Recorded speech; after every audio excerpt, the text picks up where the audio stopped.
ஒரு காலத்துல மனிதர்களுக்கு குணங்கள் கொடுக்கறதுக்காக கடவுள் நேர்ல வந்து ஒவ்வொருத்தரையும் வரிசையா நில்லுங்கன்னு சொன்னாரு. சரின்னு சொல்லி மனிதர்களும் வரிசையா ஒவ்வொருத்தரா நின்னாங்க. அப்படி நின்னுக்கிட்டு இருக்கும்போது கடவுள் ஒவ்வொருத்தரையா கூப்பிட்டு, இங்க ஏகப்பட்ட குணங்கள் இருக்கு, இதுல ஒவ்வொருத்தரும் ஒவ்வொரு குணங்களை மட்டும்தான் எடுத்துக்கணும் அப்படின்னு சொன்னாரு. சரின்னு சொல்லிட்டு ஒவ்வொருத்தரா வந்து அவங்களுக்கு என்னென்ன குணங்கள் இருக்கணும் அப்படின்னு ஆசைப்படுறாங்களோ அதே மாதிரி ஒவ்வொருத்தரும் ஒவ்வொரு குணங்களை மட்டும் எடுத்துக்கிட்டாங்க.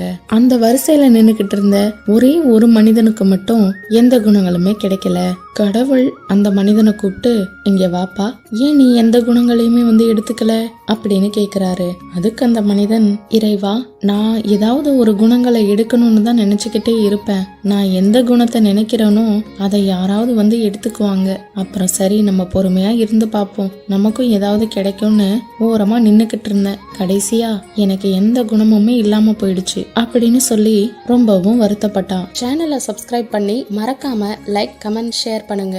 நோட்டிபிகேஷன்ல ஆல் செட் பண்ணி வச்சுக்கோங்க. அப்பதான் நாங்க போடுற வீடியோஸ் உங்களுக்கு உடனுக்குடனே அப்டேட் ஆகும். அதுக்கு கடவுள், வருத்தப்படாதப்பா, உனக்கு எல்லா குணங்கள்லயும் கொஞ்சம் கொஞ்சம் நானாவே கொடுக்கறேன் அப்படின்னு சொல்லிட்டு கடவுள் ஆசை, பாசம், பொறாமை, ஈகை அப்படின்னு சொல்லிட்டு நிறைய குணங்கள்ல இருந்தும் கொஞ்சம் கொஞ்சமா எடுத்து அந்த மனிதனுக்கு கொடுத்தாரு. அதுக்கப்புறம் அந்த மனிதன் தான் முழுமையடைஞ்சு பூலோகத்துக்கு வந்தான். திரும்பவும் கடவுள் வந்து பூலோகத்துல அந்த மனிதனை சந்திக்கிறாரு. என்னப்பா, உனக்கு கிடைச்ச குணங்கள் எல்லாமே நல்லா இருக்கா அப்படின்னு கேக்குறாரு. அதுக்கு அந்த மனிதன், ஆமாம் இறைவா, எனக்கு எல்லா குணங்கள்ல இருந்தும் கொஞ்சம் கொஞ்சம் கொடுத்ததுனால யாருக்கிட்ட எந்த குணத்தை வெளிப்படுத்தணுமோ அப்படி வெளிப்படுத்தி என்னோட வாழ்க்கைய நான் ரொம்ப சிறப்பா வாழ்ந்துகிட்டு இருக்கேன் அப்படின்னு சொல்றான். மத்த மனிதர்கள் எல்லாம் அவனை பார்த்து ஒரே ஆச்சரியப்படுறாங்க.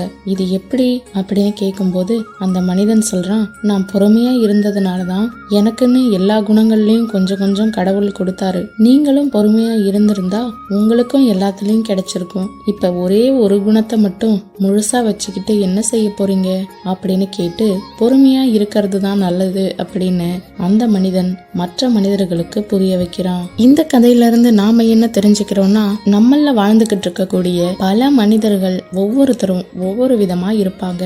அதாவது பல பேரும் பல விதமா இருப்பாங்க.